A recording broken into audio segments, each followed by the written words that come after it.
नमस्कार दोस्तों, हमारे चैनल पे आपका बहुत बहुत स्वागत है। दोस्तों, आज बात करते हैं भारतीय डाक विभाग में जो जीडीएस पदों पे 25,000 पदों का जो भारतीय डाक विभाग ने जो नोटिफिकेशन जारी किया है, इस भर्ती से संबंधित 10वीं पास योग्यता भारी भर्ती है। 25,000 पदों पे ये नोटिफिकेशन जो है ग्रामीण डाक सेवक यानी कि जीडीएस के लिए ये भारतीय डाक विभाग ने नोटिफिकेशन जारी किया 25,000 पदों पे। तो इस भर्ती के बारे में अपन बात करते हैं। जैसा कि आप अपनी स्क्रीन पे इस वक्त देख रहे हैं, ये जीडीएस भर्ती का जो नोटिफिकेशन है ये जारी किया गया है भारत सरकार के द्वारा, जिसमें GDS department ministry of communication के द्वारा ये नोटिफिकेशन जारी किया गया है। तो दोस्तों, इसका आवेदन आप इस वक्त आप अपना आवेदन जो है वो कर सकते हैं, जिसमें आप ब्रांच पोस्ट मास्टर यानी कि बीपीएम ब्रांच पोस्ट मास्टर और एबीपीएम डाक सेवक के विभिन्न पदों पे आप अपना आवेदन जो है वो इस वक्त कर सकते हैं।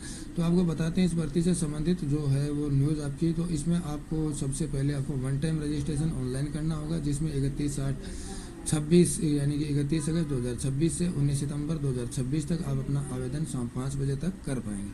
आवेदन करने के लिए आपको 2 सितंबर 2026 से लेकर 21 सितंबर 2026 तक शाम 5 बजे तक आप अपना आवेदन फॉर्म भर पाएंगे, और 31 अगस्त 2026 से 19 सितंबर 2026 तक आप अपना वन टाइम रजिस्ट्रेशन कर पाएंगे।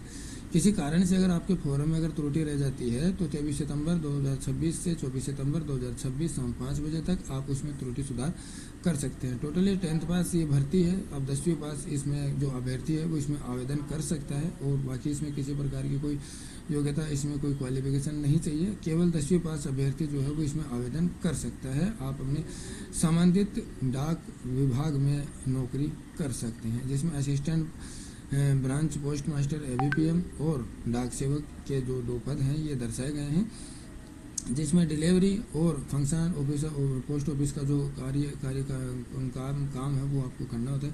बीपीएम का जो टीआरसी है, जो स्लेब है वो 12,000 से 29,380 है, और एबीपीएम यानी कि डाक सेवक का 10,000 से 24,470 रुपये स्लेब रखा गया है। आयु की बात करते हैं तो 18 से 40 वर्ष तक का जो अभ्यर्थी है वो इसमें आवेदन कर सकता है, और आयु में छूट का प्रावधान वो इस प्रकार से है। SC/ST के लिए 5 वर्ष की छूट है, OBC के लिए 3 वर्ष की छूट है, और EWS के लिए किसी प्रकार की कोई छूट नहीं है, और PWD कैंडिडेट के लिए 10 वर्ष की छूट है, PWD OBC के लिए 13 वर्ष की छूट है, और PWD SC/ST के लिए 15 वर्ष की छूट रखी गई।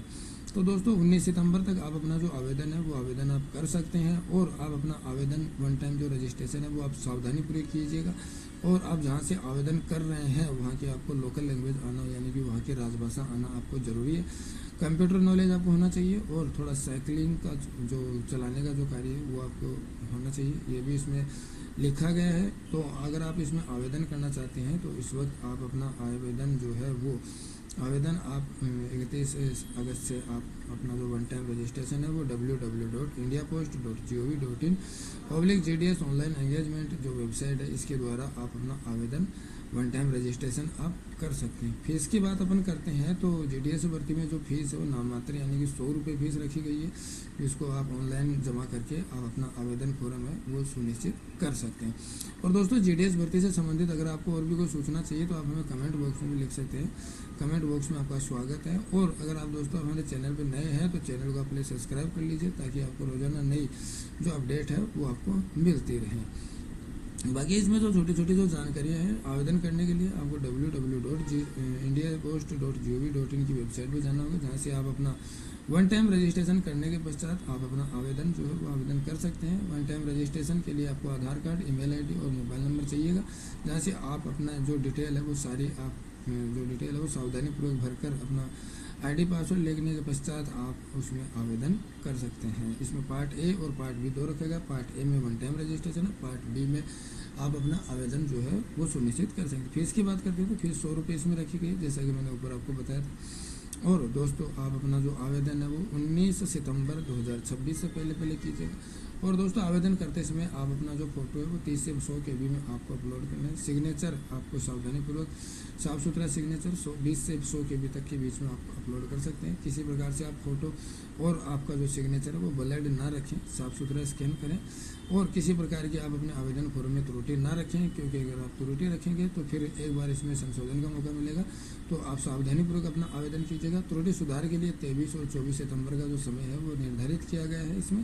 तो दोस्तों ये आपको जानकारी कैसी लगी, और अगर आप GDS भर्ती में अगर आवेदन करना चाहते हैं तो आवेदन आप कर सकते हैं।